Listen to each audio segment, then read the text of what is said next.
Halo, selamat sore teman-teman. Assalamualaikum warahmatullahi wabarakatuh. Salam sejahtera bagi kita semua. Om Swastiastu, Namo Buddhaya. Perkenalkan, nama saya Edi Susilo. Saya wartawan Jawa Pos. Saya sudah menjadi wartawan di media ini sejak 2016. Saya membidangi banyak bidang yang sudah saya geluti. Pertama adalah pendidikan, kemudian kriminal, kemudian juga ada politik pemerintahan. Nah, sesuai dengan permintaan teman-teman keluarga Jatim, sore ini kita akan membahas terkait tentang literasi jurnalistik, khususnya literasi di Jawa Pos. Jawa Pos sebagai media juga punya sikap dan punya angle untuk menentukan berita itu layak atau tidak. Nah, di Jawa Pos sendiri ada yang dikenal sebagai rukun iman. Rukun iman itu menjadi pegangan bagi setiap wartawan untuk menulis berita. Di Jawa Pos ada sekitar 9 rukun iman yang kita percaya dan kemudian harus kalau menulis berita ya pakai itu.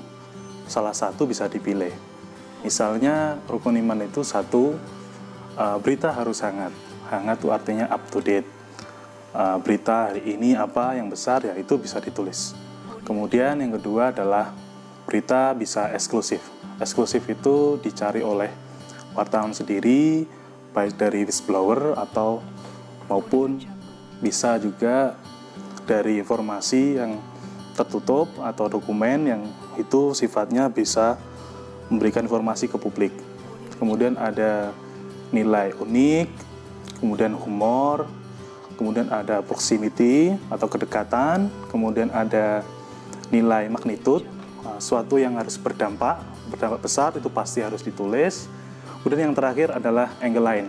Nah, angle line ini memang menjadi ciri di Jawa Pos agar beritanya bisa berbeda dengan media lain, khususnya mungkin juga beda dengan media online. Di kami sekarang ini untuk berita hangat misalnya, itu tidak bisa hanya hangat sekedar timeline gitu ya.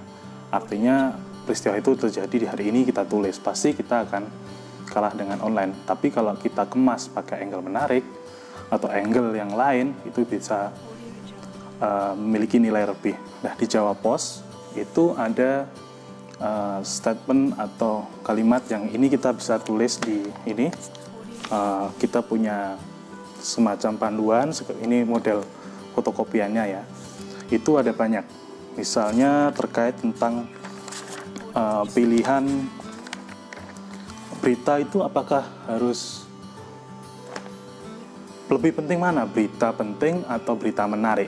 Nah, di Jawa Pos ternyata lebih memilih pada berita itu harus menarik daripada sekedar penting. Menarik itu berarti kita kemasannya harus bagus, kemudian menulisnya juga harus bagus. Salah satunya bagaimana cara menulis bagus itu dengan melakukan penulisan dengan gaya deskripsi. Ini kata senior-senior kami yang membedakan Jawa Pos dengan media lain itu kekuatannya pada deskripsi. Misalnya ini ada kata begini di Jawa Pos, penting itu tidak lebih penting dari menarik. Penting itu bisa bersifat konten, artinya berita itu memang penting, tapi kalau tidak ditulis menarik, buat apa orang mau bisa atau mau baca berita kita. Nah, di Jawa Pos juga ditulis terkait tentang deskripsi tadi ya. Deskripsi itu bisa diawali dengan pengamatan. Artinya wartawan bisa harus turun ke lapangan, mengecek verifikasi berita, kemudian kita mengolahnya di dalam tulisan. Apakah wartawan ketika tidak datang di liputan atau peristiwa itu bisa menulis deskripsi? Bisa. Kita bisa mengambil atau meminjam fakta itu dari narasumber atau dari saksi-saksi di lapangan. Nanti kita bisa olah itu menjadi sebuah deskripsi. Kemudian yang kedua yang harus ditulis atau harus ditulis dalam penulisan Jawa Pos adalah terkait tentang kutipan atau kutipan khas. Jawa Pos punya mindset bahwasanya kutipan itu tidak menjelaskan sebuah peristiwa tapi lebih pada menguatkan peristiwa itu, menguatkan berita itu. Dengan kutipan orang bisa tahu, oh, dan merasa hadir di situ.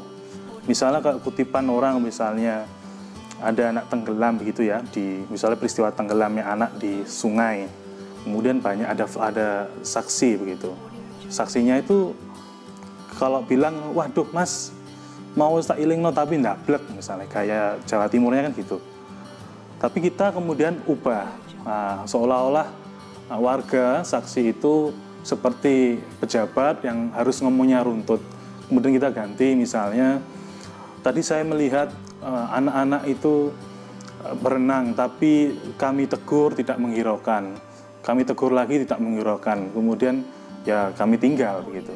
Nah itu kurang. Tapi kalau bisa langsung bilang, tadi sudah tak tegur tapi arek ndablek, nah, itu bisa disebut arek ndablek, kita nanti tinggal beri tanda miring begitu ya, terus kemudian kita artikan bahasa Indonesia, bisa.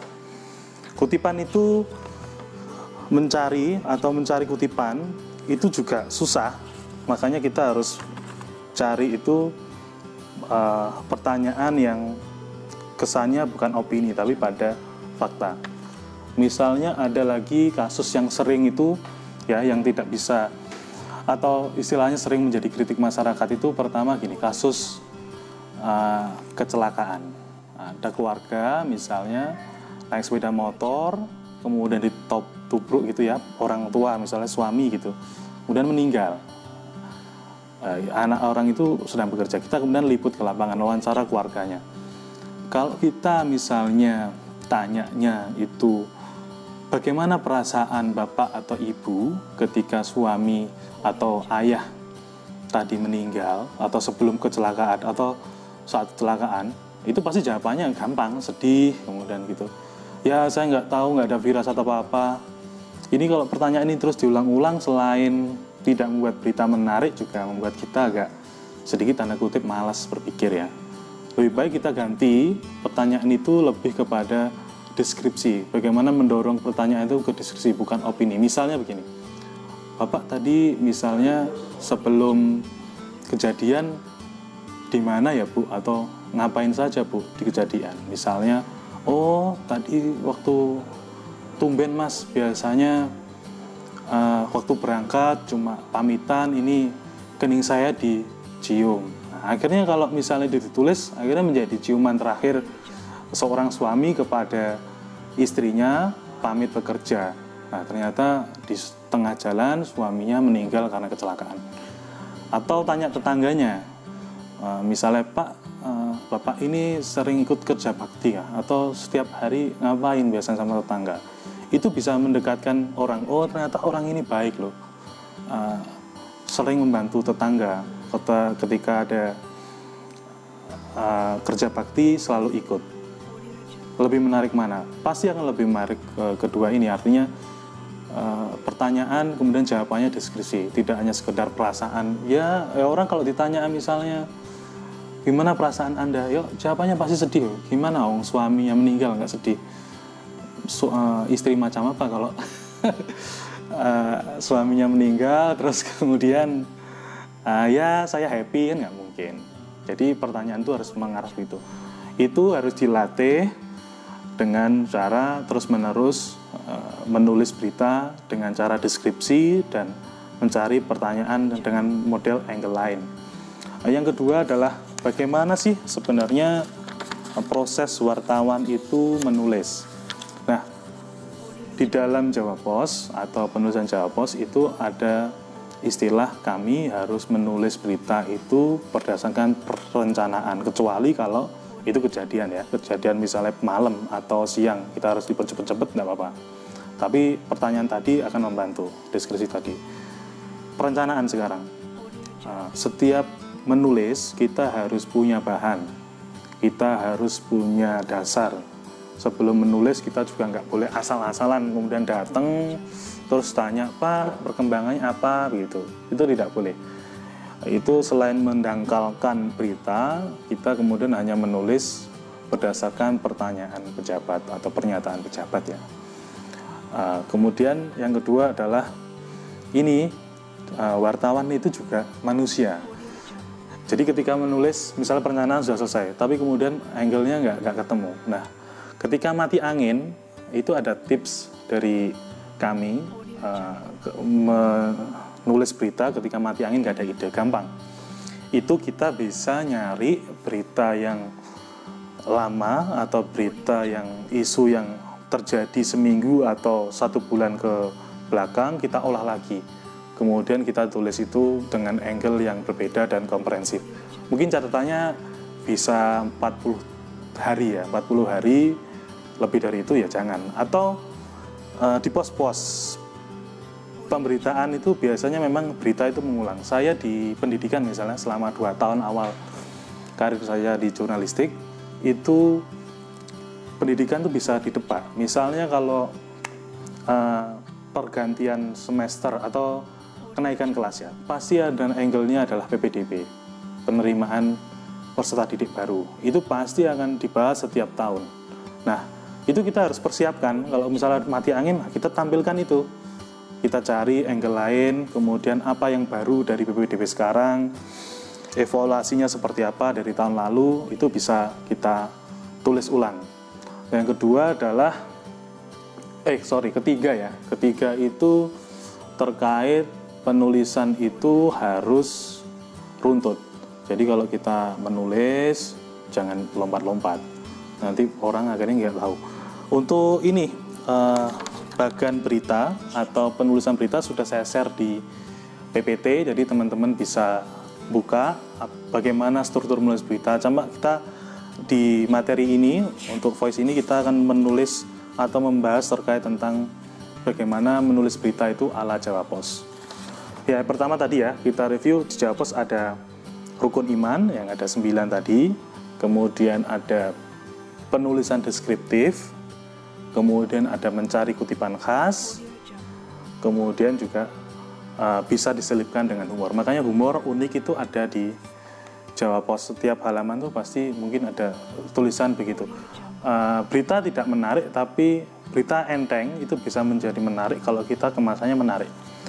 Mungkin nanti di materi kita di grup WhatsApp ya, kita sepakatnya WhatsApp itu kita akan, atau saya akan share terkait ini, porsi halaman Jawa Pos. Jadi Jawa Pos nanti ada satu halaman tuh ada apa aja sih. Nah, itu bisa kita cermati atau kita bahas bersama. Oke, sekian dari saya. Terima kasih teman-teman sudah bersedia mendengarkan. Semoga sharing hari ini bermanfaat. Sekian, Assalamualaikum warahmatullahi wabarakatuh.